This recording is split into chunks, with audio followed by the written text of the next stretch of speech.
नमस्कार, स्वागत है आपका खबरें टू जेड न्यूज़ में। मैं हूं प्रदीप कुमार। आज हम आपको रूबरू कराएंगे हरपाल सिंह राणा जी से, जो वरिष्ठ समाज सेवक हैं। दिल्ली के कादीपुर गांव के रहने वाले हैं। पीएमओ ऑफिस से लेकर संसद भवन और राष्ट्रपति भवन तक लोगों की मदद के लिए चक्कर पर चक्कर काटते रहते हैं। हरपाल सिंह राणा जी की पिछले कई सालों से मांग रही है कि ऑनलाइन के द्वारा ही सरकारी काम होने चाहिए, जिससे अधिकारी और जनता घर से ही अपने कामों को कर सके। और साथ ही साथ आपको बता दें कि आज हरपाल सिंह राणा जी ने पीएमओ ऑफिस से लेकर राष्ट्रपति भवन तक ज्ञापन दिए। आज हरपाल सिंह राणा जी ने ज्ञापन सौंपा है, आखिर क्यों, आइए सुनते हैं। सिंह राणा जी जैसे कि राजा महेंद्र प्रताप जी को आखिर भारत रत्न क्यों दिया जाए, जबकि हमारे देश में बहुत से लोग ऐसे हैं जो भारत रत्न की योग्यता रखते हैं। बिल्कुल ये बात सही है। बहुत से व्यक्ति ऐसे हैं जो योग्यता रखते हैं, लेकिन बहुत से व्यक्ति ऐसे भी हैं जिनको भारत रत्न दिया जाना बिल्कुल उचित नहीं था और वो दिया गया। राजा महेंद्र प्रताप जी को भारत रत्न क्यों दिया जाए, इसके मैं एक उदाहरण बताना चाहूँगा कि राजा महेंद्र प्रताप जी को नोबेल पुरस्कार के लिए 1932 में नामित किया गया था। नोबेल पुरस्कार के लिए छोटी बात नहीं है। देश में फ़कीर से राजा तो कई बने, लेकिन राजा से फ़कीर बने अकेले राजा महेंद्र प्रताप जी। 1915 में जिन्होंने काबुल में आज़ाद हिंद सेना बनाई, जो बाद में नेताजी सुभाष चंद्र बोस जिसकी कमान सुभाष चंद्र बोस जी ने संभाली। एक नहीं, ऐसे अनेकों दूरदर्शी कार्य राजा महेंद्र प्रताप जी ने किए। 32 वर्ष तक विदेश में रहकर देश की स्वतंत्रता के लिए किसी भी दूसरे व्यक्ति ने स्वतंत्रता की लड़ाई नहीं लड़ी, प्रयास नहीं किया। अपनी 1.5 वर्ष की बच्ची को छोड़कर वह विदेश में चले गए थे और अनेकों प्रयास के बाद बहुत से व्यक्तियों ने ये कहा कि आपकी बेटी की शादी करनी है, आप वापस आ जाइए। बोला मैं भारत की स्वतंत्रता के लिए आया हूँ और जब तक स्वतंत्रता नहीं मिलेगी मैं वापस नहीं आऊँगा। और उनकी बेटी ने भी जब तक राजा महेंद्र प्रताप जी वापस नहीं आए शादी नहीं की। राजा महेंद्र प्रताप जी नेहरू जी के और गांधी जी के कहने पर वापस आए और उन्होंने देश की स्वतंत्रता के लिए जो ख्वाब देखा था, सपना देखा था, उसके प्रयास जो किए वो यहाँ हिंदुस्तान के व्यक्तियों से साझा किए।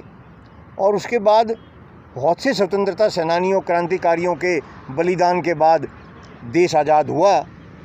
लेकिन आज़ादी के बाद राजा महेंद्र प्रताप जी ने मथुरा से लोकसभा का चुनाव भी लड़ा, वो चुनाव भी जीते। माननीय अटल जी को उन्होंने उस वक्त चुनाव में हराया और चुनाव में अटल बिहारी वाजपेयी जी की जमानत तक जब्त हुई थी। मेरा ये कहना है, किसी राजनीतिक पार्टी से कोई संबंध नहीं है, किसी गैर राजनीतिक पार्टी के तहत गैर सामाजिक कार्य करने वाला मैं ये कह सकता हूँ कि राजा महेंद्र प्रताप जी ने जो देश के लिए किया, उन्होंने 1911 में ITI बना दिया था, जो टेक्निकल एजुकेशन संस्थान है, अपनी ज़मीन देकर। एक मुस्लिम यूनिवर्सिटी है, उस मुस्लिम यूनिवर्सिटी को पूरी ज़मीन दान दी। वहाँ से लेकर, और मुझे उसका नाम ध्यान नहीं आ रहा है कौन सी यूनिवर्सिटी है वो, और यहाँ पर मथुरा तक कितने स्कूल बनाए, कितने गुरुकुल बनाए जो अभी भी चल रहे हैं। ऐसे एक नहीं, ऐसे 50 बात गिनाए जा सकते हैं जो राजा महेंद्र प्रताप जी ने किए। लेकिन राजा महेंद्र प्रताप स्वतंत्रता के बाद जो मान सम्मान असली स्वतंत्रता सेनानियों को मिलना चाहिए था वो नहीं मिला। उनमें से एक राजा महेंद्र प्रताप जी हैं। महेंद्र प्रताप जी अनेकों देशों में गए, अनेकों देशों के उस वक्त के जो प्रधानमंत्री हैं रहे, राष्ट्रपति रहे, मुख्य सेना अध्यक्ष रहे, उनसे चर्चाएं की, उनसे वहाँ पे सेना की ट्रेनिंग भी ली उन्होंने और वहाँ पर सेना का गठन भी किया। लेकिन ये दुर्भाग्य है कि जिनको मिलना चाहिए था उनको नहीं मिला और बहुतों को ऐसे मिल गया जिनका कहीं नामो निशान नहीं था। तो आज सर आप ज्ञापन दे के आ रहे हैं, अगर राजा महेंद्र प्रताप जी को भारत रत्न नहीं मिलता है तो अगली कार्रवाई आप क्या करेंगे? देखिए, हम तो इसमें तो हमें 2019 में मई में एक पत्र प्रधानमंत्री कार्यालय से प्राप्त हुआ था, जिसमें कहा गया था कि मई के आखिर तक आप प्रधानमंत्री मई 2020 के आखिर तक एक ज्ञापन बनाकर प्रधानमंत्री कार्यालय को दीजिए। वो हमने आज बनाकर पूरी तिथि इस पे तथ्य लिखकर दे दिया है। इसके अलावा भी बहुत से व्यक्ति, बहुत से साथी इसका प्रयास कर रहे हैं। वो अपनी तरफ से, अपने माध्यमों से प्रधानमंत्री कार्यालय को कागज़ भेज रहे हैं। लॉकडाउन के दौरान ये बढ़ा दिया गया है, अब ये शायद 2 महीने बाद तक ये ज्ञापन दिया जा सकता है। लेकिन इसमें 2 बातें हैं। भारत रत्न के लिए ज्ञापन देना भी ज़रूरी नहीं है।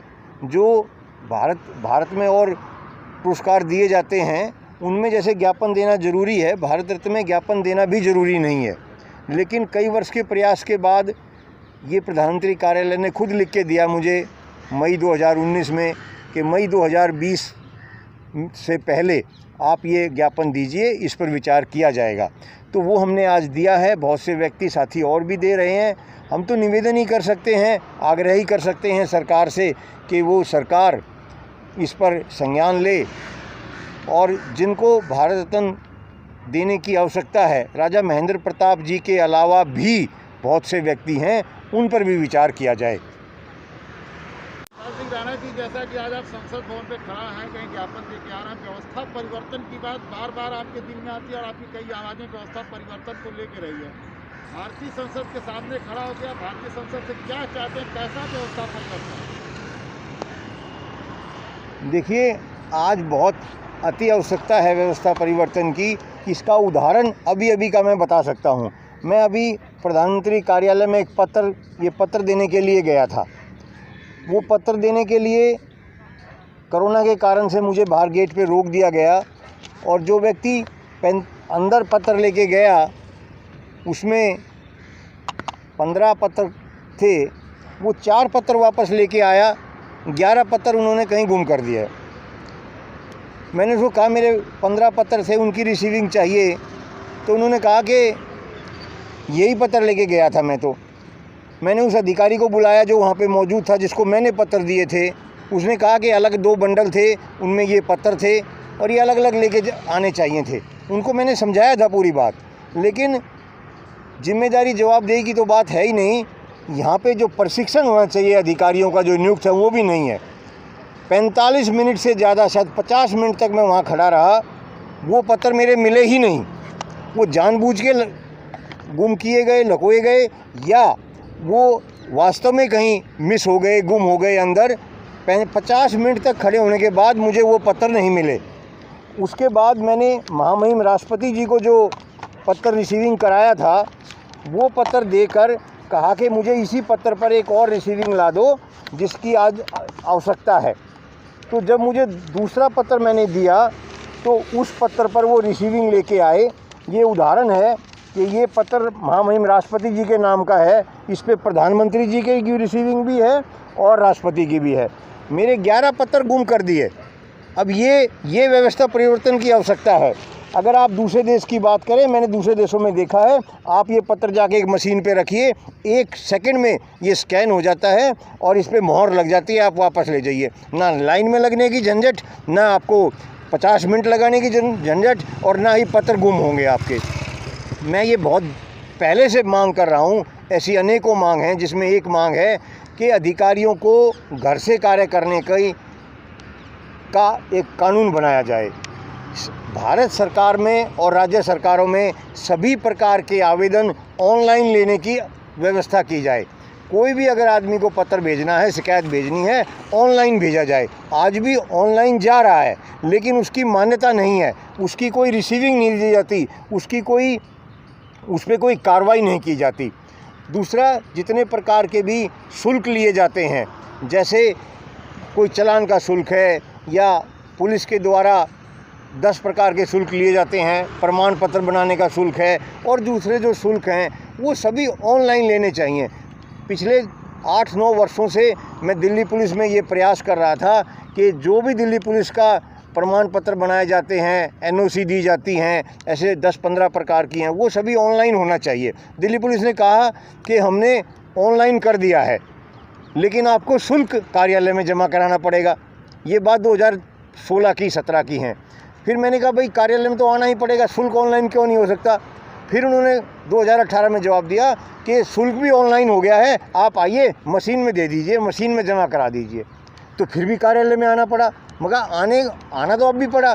तो अब उन्होंने जाके जो ये दिल्ली पुलिस का मुख्यालय बना है, ऐसी व्यवस्था की है कि वो शुल्क देने की ज़रूरत नहीं है, लेकिन वो शायद सभी में नहीं हो पाया है। नई जानकारी मेरे पास नहीं आई है, लेकिन उन्होंने बताया है हमने अधिकतर कार्य, जब हमारा नया भवन दिल्ली पुलिस का तैयार होगा तो उसमें सारी कार्य हम करेंगे।